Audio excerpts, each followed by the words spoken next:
Kemudian saya cakap zaujah saya, isteri saya, "Wak, baca-baca ya." Dia, "Kenapa?" "Baca je." Dia faham, okey. Terus saya dapat kereta, saya tanya anak saya, "Nampak kepala apa tadi?" "Tak ada. Tak ada apa-apa."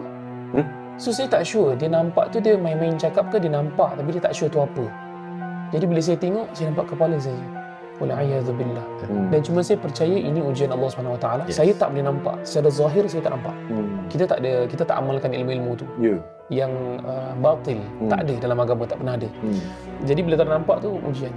Itu je, dia banyak cerita, cuma antara paling recent lah. Baik. Cuma bila kena tu, terus Allah. Dia tak ada yang lain.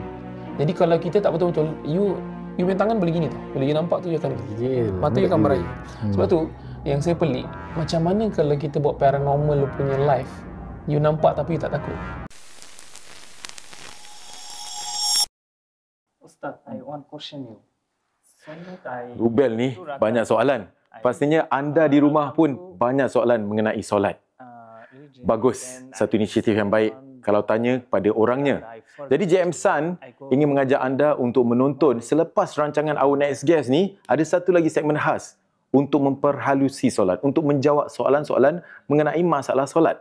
Jangan ke mana-mana. Dan saudara, selamat datang ke Our Next Guest. Allah!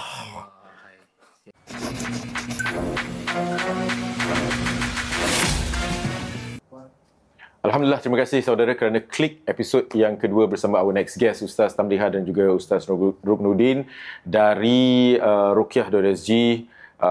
Dan saya memang syorkan untuk anda semua daripada Malaysia ataupun daripada Singapura untuk menonton mereka dan supportlah teman-teman saya ni. Dan Alhamdulillah, mereka ni memang otai lah dalam podcast saya. Ustaz Tudin baru 5 bulan. Baru. Betul lah, Ustaz Tudin memang baru 5-6 bulan. Kami juga perlukan doa juga daripada antum semua. Semoga dapatlah. Masya Allah, tabarakallah. Kita masih lagi barulah. Baik, saudara. Diamlah dia. Okey, baik. Apa yang saya nak tanya? Dia punya pengalaman tu lagi, Masya Allah. We are inspired by him. Masya Allah. Okey, kita bukan cerita pasal tu. Kita nak cerita pasal tadi, persoalan pada awal episod yang pertama, sebagai orang Islam, apa yang kita perlu lakukan untuk shield diri kita? Janganlah benda-benda berlaku tak sekian, budak-budak kecil, anak-anak kita, isteri yang tersayang ada di rumah dan sebagainya. Kita keluar masuk bekerja, kadang-kadang keluar. Yalah, khusus kalau saya pergi ke negara orang, pergi tempat-tempat tempat-tempat orang kan. Lepas tu balik dan sebagainya. Macam mana Ustaz nak buat ni Ustaz? Ya Allah. Betul. Pertama, benda ni mungkin kalau yang penonton, pendengar rasa benda ni macam klise, macam biasa dengar. Tapi ini antara paling tepat dan paling benar. Pertama sekali, akidah Islamiah. Kita mesti tahu yang kita punya ketuhanan kita hanya pada Allah Subhanahu Wa Taala. Dan maksudnya dia bukan hanya pada lafaz lisan, aku Islam, tidak. Dia pada lafaz la ilaha illallah Muhammadur Rasulullah. Ringkasnya la ilaha illallah. Kalau kita terapkan dalam hati kita ada tu, insya-Allah kita akan cantik. Sampai ke bawah apa yang kita amalkan akan cantik. Lepas kita kuat dengan akidah kita, kemudian pengamalan Al-Quran, kalamullah, mesti ada. Tak boleh lepas. Dia tak ada benteng tanpa Al-Quran, tak ada. Ketiganya, as-sunnah. Mesti lepas Al-Quran ada buat amalan-amalan sunnah yang warid daripada Rasulullah SAW. Means benda ni semua dia tak tarnished ataupun tainted by benda-benda yang lain. Dia tak ada kanan kiri, dia betul-betul ikut follow. Kemudian yang kita lagi satu ni tajribat. Kalau kita ada ilmu-ilmu ruqyah yang macam para ulama ajarkan, kita boleh lakukan. Contoh di antara ni Ustaz Ruk lebih expert buat ni. Contoh kalau penggunaan kasturi kijang. Kalau Syekh Abdul Barru kalau betul kalau contoh kita ada gangguan dan sebagainya, dia anukan paras bawah pusat ke bawah. Kasturi kijang yang asli yang Apa tu maksudnya? Pemakaian kasturi yang dibacakan suratul Baqarah kalau mampu, kalau tak pun kasturi yang dibacakan ayat-ayat ruqyah. Tiupkan. Ini selalunya kalau let's say orang terkena gangguan jin asyik for example. Jin asyik ni gangguan jin yang suka memperkosa diri kita lah. Kebanyakannya perempuan yang kena macam ni. Betul. Dia asyik mimpi benda-benda tak senonoh lah kan. Ataupun lebaman, bangun tidur je ada lebam-lebam, maka disapukan. Ini antara tajribat yang baik. Dan kemudian sapukan maksudnya apa kita kena buat? Kita baca surah Baqarah. Kira pada sebaiknya dibacakan suratul Baqarah. Tapi kalau panjang sangat, at least ayat basic lah. Al-Fatihah is known as suratul Ruqyah. Ayatul Kursi, Kemudian suratul Ikhlas, Qul huwallahu ahad, suratul Falaq, Qul a'udzu bil falaq, suratul Nas. Dah baca kan? Tiap ah. Bismillah, bismillah, bismillah. Kau baca kat air? Dekat air ataupun minyak, anything lah. Minyak. Minyak kan? Kalau minyak pakailah. Bukan minyak petrol kan, minyak kasturi. Kasturi lah. Minyak kasturi tu. Dia boleh kasturi hitam, kasturi putih, kasturi kijang. Asalkan benda yang wangi lah. Oh, minyak wangi. So Rasulullah masuk dalam hadis kan, sebaik-baik wangi wangi kasturi. Oh, pakai minyak wangi apa-apa. Kalau macam Dunhill, yang minyak tu spray. boleh cuba lah. Atar boleh, perfume boleh. Kalau boleh. Okey, so baca kat situ dan disapukan. Pada badan kita lah. Pada badan kita. Dan benda ni boleh cuba diamalkan. Kalau you sering terkena cakaran, bangun tiba-tiba ada cakar. Lebam-lebam ataupun sering mimpi bersetubuh dengan makhluk-makhluk dalam mimpi. Ataupun contoh kita dah kahwin, tapi kita bersetubuh dengan orang lain dalam mimpi tu dan kerap kali berlaku. Kerap, selalu. Dan kita rasa macam comfortable, sedap dalam mimpi tu. Itu gangguan. Maka amallah dengan amalan tajribat ni. Tapi tajribat ni dia bukan tajribat kosong. Contoh bakar cili kering. Okey. Dia lawan tu bakar cili kering. Kita tajribat maksudnya dari kata mudahnya experiments. So benda ni tidak pernah dilakukan pada zaman Nabi SAW, tapi dilakukan pada zaman sekarang kerana ada keberkesanannya. Tetapi benda-benda ni infused dengan ayat-ayat ruqyah. Dia tak kosong. Macam tadi ekstra benda. Contoh kalau sekarang kita banyak dengar orang spray bidara kan, spray wangian. Ulama-ulama khalaf dan salaf membenarkan menggunakan spray ruqyah, dibacakan. Boleh. Itu boleh. Tapi kalau macam contoh pembakaran cili kering, dia katakan kalau kita bakar cili kering, jin akan lari. Yang dekat jin dengan aku sekali lari. Kita pun lari, mata pedih. Cili kering betul. Kemudian ikan betuk. Biasa kita dengar contoh kalau dia cakap kalau ikan betuk ni kalau dia lompat keluar, maknanya ada buruk nak berlaku lah. Apa ikan betul kalau bukan ikan bilis ke ikan kerapu? Nampak tak ikan betta fish ke apa? Kan? Ikan lohan mahal mahal sangat nak bakar. Dia ada banyak pengamalan Melayu adat Melayu kita yang mungkin kita tak setuju lah. Itu je. So bila teruskan. Tapi ada soalan. Itu sensitif lah. Masa sensitif. Tapi kalau benda salah apa? Dia bukan salah, dia macam mana cakap tepat lah. Debatable. Takut orang-orang yang pengamal ni akan marah lah. Ini kan tradisi nenek moyang kita. For me. Tapi kalau tradisi nenek moyang yang melanggar syariah, bukankah itu benda yang salah? I mean, yang ini aku macam faham je sebab I'm from a POV third party yang tak faham dan tak tahu. Jamiatul Azhar Bab ni tak belajar. Bab ni tak belajar, Ustaz. Ni macam gini, kenapa keyakinan kita perlu kepada benda? Kenapa tak yakin baca Quran tu boleh membantu? There are people yang rasa baca tu lambat Ustaz. Subhanallah, kau dah kenapa? That is where syaitan, you see saya tambah when Ustaz Tam cakap kenapa boleh kita terkena gangguan. You dah buat semua benda untuk menjaga diri you dari gangguan. But kalau qadar Allah mentakdirkan kau akan kena gangguan, siapa yang mengizinkan? Allah. Yes. Kita kena lalui. It's a test of kita punya keimanan. Kita yang ahli ruqyah kadang-kadang balik pun rasa macam nak kena rasuk. Ustaz Tam, balik ruqyah pernah nampak gangguan jelmaan hantu budak kecil kat rumah. Cerita sikit Ustaz. Ni sorry. Lama aku tercakap lah. Sikit lah kalau Ustaz segan nak cerita ke apa. Mungkin saya tak ambil cerita yang kecil tu, saya ambil yang lagi dahsyat dahsyat. Ni berlaku pada tahun lepas. Jadi saya balik, saya tinggal area Pasir Ris. Saya drive balik pada kapak level 4. So kalau kapak di Singapura ni, ini seram. Kan nanti kita boleh nampak macam pokok-pokok ni dah kereta-kereta kan ada tempat nampak blok orang lain. Saya dah ngantuk. Tapi ba'dal isyak, tak adalah malam sangat kan. Lepas isyak aje. Balik drive. Sekali anak saya kata, abati ada kepala botak. Terus saya macam certain lah. Anaknya kat mana? Dalam kereta? Dalam kereta. Dengan isteri saya semua. Allah. Dua anak perempuan saya dengan isteri saya. Sekali bila anak pertama saya kata gitu, saya pun pusing. Bila saya pusing, saya nampak kepala saja. Kepala tu macam terapung. Dan disclaimer, bentuk jelmaan jin. Wallahualam. Ni bukan bentuk asal. Bila saya ternampak, daripada ngantuk, kita pun terkejut lah. Dah berapa tahun saya tak nampak. Bertahun tak nampak. Terkejut. Saya terus baca Bismillahirrahmanirrahim la yadurru ma'asmihi syai'un fil ardi wala fis sama' wa huwa as-sami'ul 'alim. Kemudian saya cakap zaujah saya dan isteri saya, "Wak, baca-baca Dia, kenapa? Baca je. Dia faham, okey. Terus saya dapat kereta, saya tanya anak saya, nampak kepala apa tadi? Tak ada. Tak ada apa-apa. So saya tak sure, dia nampak tu dia main-main cakap ke dia nampak tapi dia tak sure tu apa. Jadi bila saya tengok, saya nampak kepala saja. Wal'iyadzu billah. Kepala tu dia bergerak. Dia macam penanggal lah dia macam itu je. Oh, ya ke? Dan saat tengok kembali dah tak ada. Dan cuma saya percaya ini ujian Allah Subhanahu Wa Taala. Saya tak boleh nampak. Secara zahir saya tak nampak. Kita tak amalkan ilmu-ilmu tu.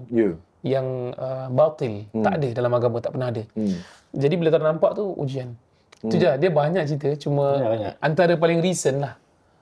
Cuma bila kena tu terus Allah. Dia tak ada yang lain. Jadi kalau kita tak betul-betul, you punya tangan boleh gini tau. Bila you nampak tu, you akan gini. Mata you akan meraih. Sebab tu, yang saya pelik, macam mana kalau kita buat paranormal punya live, you nampak tapi you tak takut? Doesn't make sense. Faham. Pasal beberapa kali kita encounter yang betul-betulnya, saya percaya pendengar Sautuddin yang pernah mengalaminya, you tahu betapa dia punya intensity tu. Angin akan jadi dense, you akan susah nak bernafas. Betul. Mata you akan berair bila nampak. Bila ada kehadiran tu lah. Yes. Dia tak macam tengok cerita hantu kat Netflix. Kita sama. Lain. Takut kan? Dia dengan dia punya ambience dia tu boleh kira. jam. Yang buat you tak jam hanya Allah Subhanahu Wa Taala punya bantuan saja. Masya-Allah. Tu yang kita yakin yang benda ni it goes a long way lah. Okay, Ustaz Ruk pula. Maksudnya pernah tak diberikan cabaran daripada Allah setelah banyak. Setelah ubat orang ni? Yes. Balik kena? Yes. Ada banyak cerita tau. But I try to pick one dulu. Prata lah. Yang betul tu? Yang prata. Yang perata tu. Perata? Yang tak buka. Oh, okay. Perata Saya jadi perata tsunami ke perata telur? Wih, sedap Ustaz bila terfikir. Cerita dia macam gini. Okay. Saya dipanggil because this person ni dekat mailbox dia tu orang ada kirim benda. And benda tu pelik. So dia panggil, cakap, okay, what is it yang ada dalam you punya mailbox? Unknown sender, Ustaz. Unknown sender. Okay. So saya buka. Dia ada empat bungkusan. Bungkusan pertama dalam bertanah-tanah kubur. Allahu Akbar. Bungkusan kedua ada doll. Kemudian muka doll tu dihitamkan, ada nama dia. Bungkusan ketiga ada pocong kecil dengan jarum-jarum. Bungkusan keempat, roti prata basi. The thing is, ni tiga ni okey tau. Kira kita letakkan dalam air bacaan ruqyah, takut memang takut lah. Kita manusia. Tapi yang keempat tu pandainya saya buka, saya terhidur. Ni prata basi ni. Terus automatik saya takut. Tiba-tiba macam nak nangis, macam nak ketawa, macam nak marah. Ada mixed feelings tau. Dalam hati aku, okey, aku kena ujian ni. Cepat-cepat cari kasturi kijang yang dibaca ke surah Baqarah. Prata je. So ni namanya sihir mashmum. Sihir ni bagaimana ia dihantar, dia ada 6. Dia ada sihir ma'kul, mashrub, mashmum, madfun, mu'allaq, marshush, manfukh. 7. Kalau sihir ma'kul tu melalui makanan. Ni sihir ma'kul lah. So bermakna ada orang ni nak kirim sihir. Dan ni sihir ni dia ada kalimah-kalimah siam. So ni sihir daripada siam lah. The thing is, it was intended for that person. But sekarang ni yang terkena ni saya lah mungkin. But for me bila saya terasa macam itu, ya Allah, hasbunallah wa ni'mal wakil. Ya Allah, kau bantu aku tengah gangguan ni. So I just ambil kasturi bau. I dah pergi doktor makan ubat berkali-kali. 2-3 kali. Masih tak baik. After 3 weeks, baru I okay. So how do I differentiate kalau ni gangguan jin ke, sihir ke dengan gangguan medical? Kalau medical kita dah usahakan masih juga sakit, means ni mungkin gangguan yang mystical in nature lah. Macam mana Ustaz ubatkan diri? Dengan air ruqyah. Tak semestinya kena boleh baik on the spot. For me, Allah nak uji, walhamdulillah. Maknanya Allah sayang kita lah kan. Allah uji kita bila kita ada ujian kan. Itu cerita nombor 1. Yang nombor 2 yang I tak boleh lupa ni, dia ada 2 lah actually. Cuma 1 ni I remembered, saya datang ni nak ruqyahkan this person, dia ni bekas dukun. Dia ni Ni baik. Pernah amal dia pernah buat sihir sampai ke tahap dia pernah bermalam dekat gua di Siam selama 7 nights tau. Diorang Singapura ke orang luar ke? Saya tak boleh sebut lah. Yalah, maafkan saya. So macam Curious atas. So dia saya dah bekas macam dukun. Abang buat macam gitu. That's one thing yang dia buat yang saya terus macam tak boleh brain lah. Ustaz, saya pernah korek jenazah, Ustaz. Jenazah mesti jenazah orang Islam. Saya keluarkan jenazah tu, saya bakar dagu dia pakai lighter. Kena pelan-pelan. Pasal dah pelan-pelan. Jadi dia macam berbuih-buih. Nanti keluar minyak, saya nak kena ambil. Ni minyak dagu. Saya pernah buat minyak dagu. Original minyak dagu. Cakap, kau korek jenazah? Ustaz, dululah. Sekarang saya dah taubat. Aku dah. Sekarang kau suruh aku ruqyahkan kau. So dia punya gangguan is somehow teruk. Macam, seems like macam ada dukun yang nak test dia. One of it is, dekat dia punya kerusi tu, bawah tu berulat banyak. So dia dah clear. 5 minutes later, datang balik, banyak. Ini kira macam gangguan sihir lah. Okey, tu tak apa, kita dah ruqyahkan semua dah okey Balik bila saya tidur tu, saya terus sleep paralysis tu. Okay, sleep paralysis ada dua tau. Sama ada your mind is active but badan dah shut down. Okay. Or gangguan. So I was telling me, ni gangguan ke apa ni? The thing is, di sebelah tangan kanan saya ni, saya rasa kepala berambut panjang. Ayo. Allah Dalam hati Akbar. aku, bini aku pun terbiat ke apa ni? Baring kat tangan sebelah kanan. So, tengah sleep paralysis ni boleh tengok kiri kan? Tengok sebelah kiri Salah kan? apa bini baring kat jari. Tak lah, kalau ia pun dia nasib baik lah. The thing is, asal aku sleep paralysis kan? Oh ya, betul juga. Terus sebelah kiri, ni bini aku ni. Oh, bini kat sebelah sana. Ni siapa ni? Sebab saya tengok tak boleh pasal tangan dah macam ke bawah tu, dah terjatuh kat katil hujung tu kan. Allah. So saya gerakkan lah pelan-pelan. Rasa gigi gigit. Gitu pong tu bangun lah. Ush. Berbulu-bulu tu. Ini wuduk, solat 2 rakaat, tidur. Aku tak nak layan. Takut memang takut, jangan layan lah. The thing is, bila diorang datang mengganggu, diorang ganggu you punya feelings, you punya perasaan. You nak tiba-tiba nak nangis, tiba-tiba nak ketawa, tiba-tiba nak marah. Itu satu. Next yang sama juga, yang dia ada lagi 2 lah actually. Dia boleh satu lagi So cerita Tak apa, yang ni banyak lagi masa panjang lagi. dah pernah masa. cerita also dekat Kisah Ruki Azzi. So silakan dengar podcast Kisah Ruki Azzi di YouTube je. Boleh promote. So saya dipanggil untuk ruqyah. So sampai di depan rumah, pintu belum ketuk dan dengar suara, "Kau buat apa kat sini, balik?" Memang suara dia selalu black metal Zai. Tak ada masa. Selalunya gitu garau. Takkan suara suara Teletubbies ke apa? Sini balik. Itu dah suara Doraemon kan, Doraemon. ya. So okay, terus jantung dah berdebar. Apa yang aku akan hadapi lepas ni Assalamualaikum. Buka pintu. Masuk. Saya nampak ada orang, kira perempuan ni lah. Aku tak nak keluar, budak ni baik. Aku tak nak keluar, budak ni baik. Aku dah, yang aku dengar suara tu siapa? Aku tak nak kau kasih dia keluar. Tapi bila tengok dia, suara ni bukan dia lah. Rupanya lagi satu kena rasuk kat dalam. So maknanya saya berhadapan dengan 2 orang yang kena rasuk. Masya Allah. Allah. So saya, buat keluar. Muka dia, gitu tau. Duduk aku seorang ni macam mana ni kan. Pun sama juga, saya tak tahu kenapa bila kita dudukkan, saya bacakan ayat ruqyah untuk yang kakak suara garau ni. Wah, sakit. Diam. Baca. Muntah. Dia ketawa lagi. Means 1 dah keluar, ni lagi 1 ni. So saya kira sampai 4 kali tau. Dia dah habis yang keempat tu, dia sadar, Kakak kat mana ni? Kakak kat mana? Family members semua peluk saya. Rupanya dia kena rasuk for several nights rupanya. Allah. Diorang dah panggil perawat. Saya perawat nombor 9. Masya I'm the Allah. 9th perawat tau. Okay, ni yang kakak dah settle ni adik belum settle ni. Aku tak nak keluar. Budak ni baik. Aku sayang dia. Aku tak nak dia keluar. Aku baca-baca ruqyah pun tak jalan juga ni. Kenapa ni? Ya Allah, tolonglah. So what I did was saya ambil air. Saya baca ayat ruqyah. Aku tu serbuk bidara. Masuk dalam. Minum. Dia minum. Bang, keluar daging hitam. Tepuk. Adik kat mana ni? Baru dia sadar. Adik kat mana ni? So bila dah duduk macam ni, finally, Alhamdulillah Allah bantu. It doesn't end there.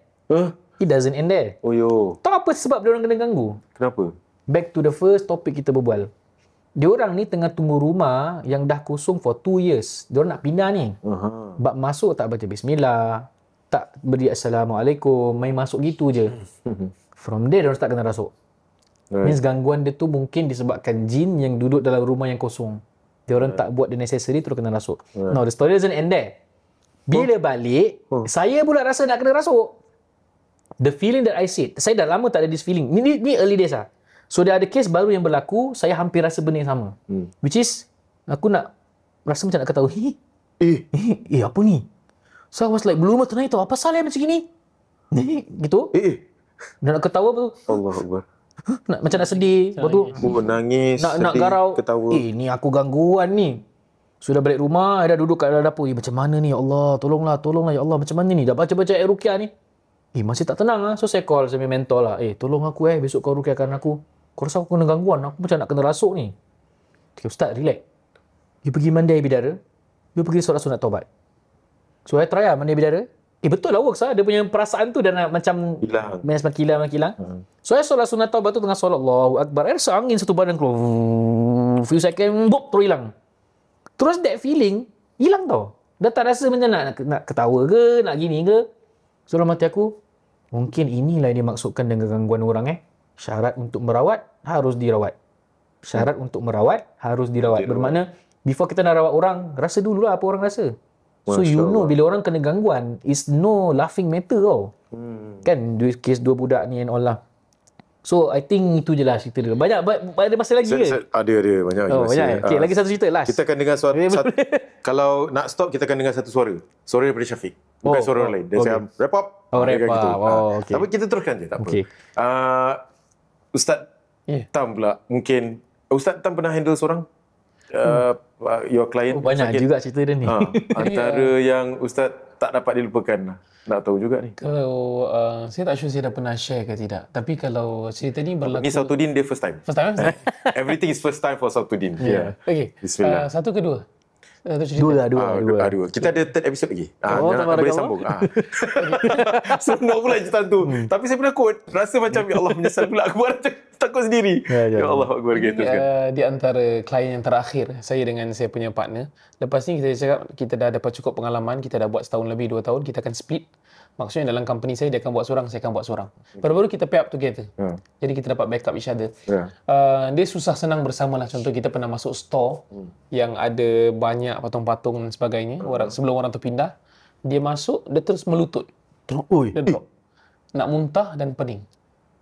Dan Kejap, ni store dekat rumah ke store dekat warehouse? rumah. Tapi tak mau cakap lah. Yelah. Jenis macam mana.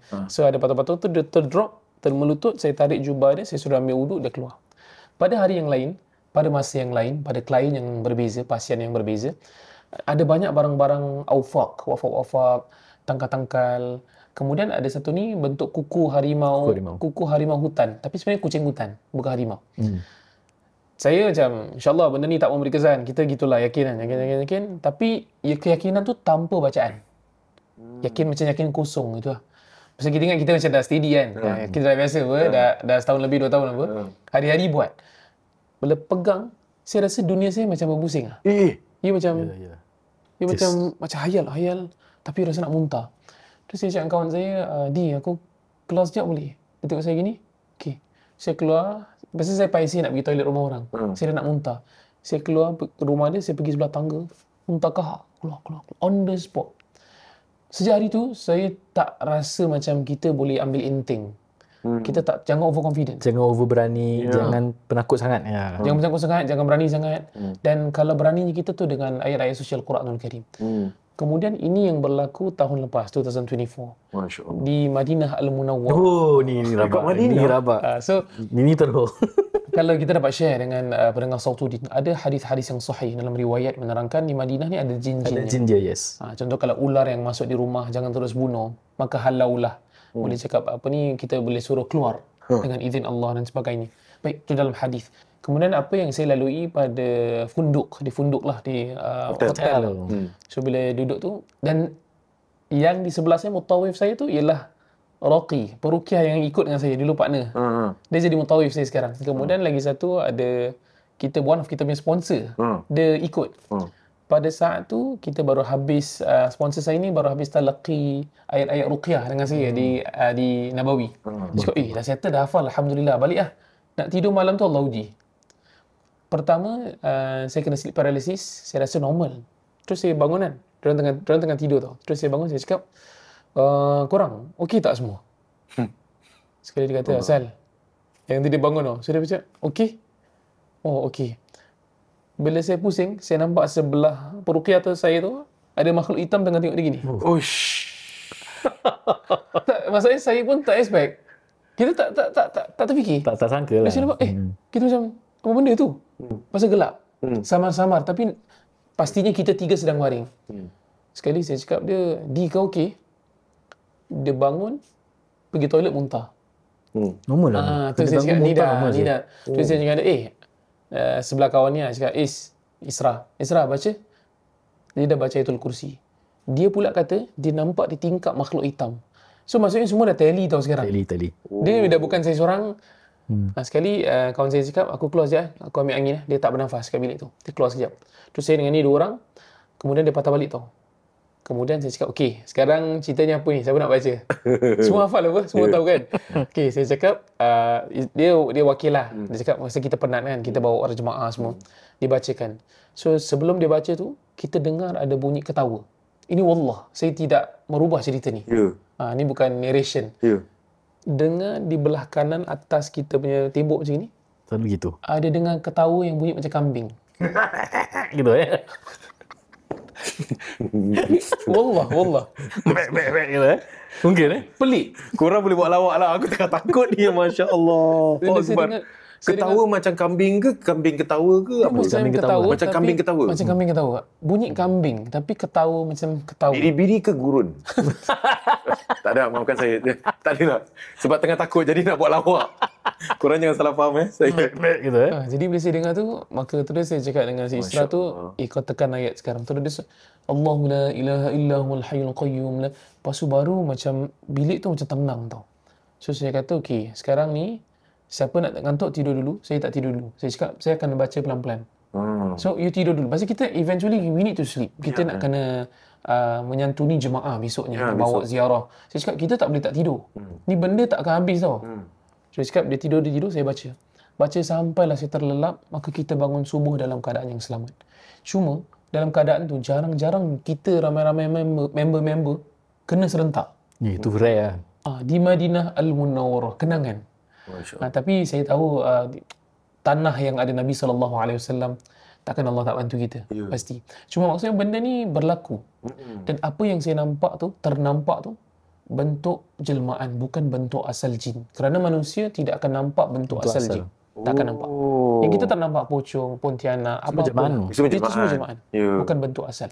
Baik. Wallahu a'lam. Itu di antaranya. Baik, saudara, before that, satu soalan. Macam mana orang-orang seperti normal seperti saya ni, apa yang harus kita lakukan sekiranya kita ternampak jelmaan?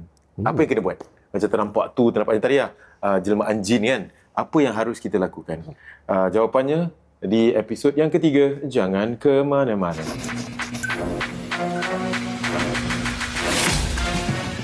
Saudara, sekiranya kita sedang solat, lepas tu kita tengah was-was sama ada dah rakaat ketiga ke ataupun rakaat keempat, macam mana kita nak buat?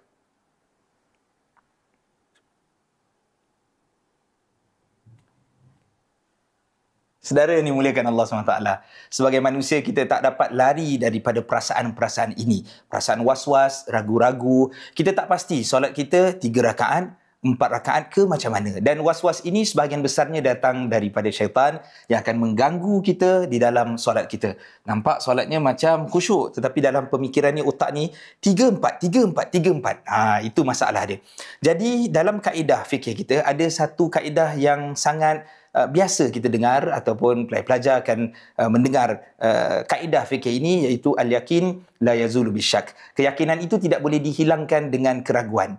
Jadi kalau yang kita yakin di antara 3 dengan 4 yang confirm kita dah buat between 3 and 4, 3 lah. Mana kita dah buat nombor 3, yang kita tak sure adalah dah sampai 4 ke belum. So stick with 3 dan kemudian kita continue dengan rakaat yang keempat, dan setelah itu pada penghujung nanti selepas daripada tahiyat ke akhir, kita diminta untuk melaksanakan ataupun disunahkan untuk melaksanakan sujud sahwi.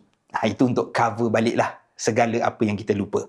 Dan yang paling penting adalah dalam solat, sentiasa fokus, sentiasa kita bulatkan hati kita untuk mengingati Allah SWT. Saya Ustaz Hidayat Ismail, solatlah kamu sebelum kamu disolatkan.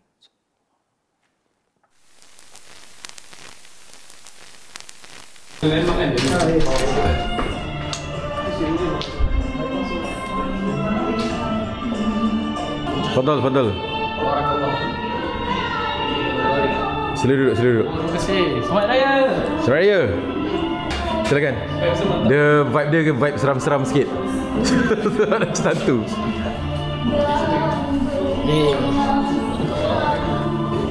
Background the best.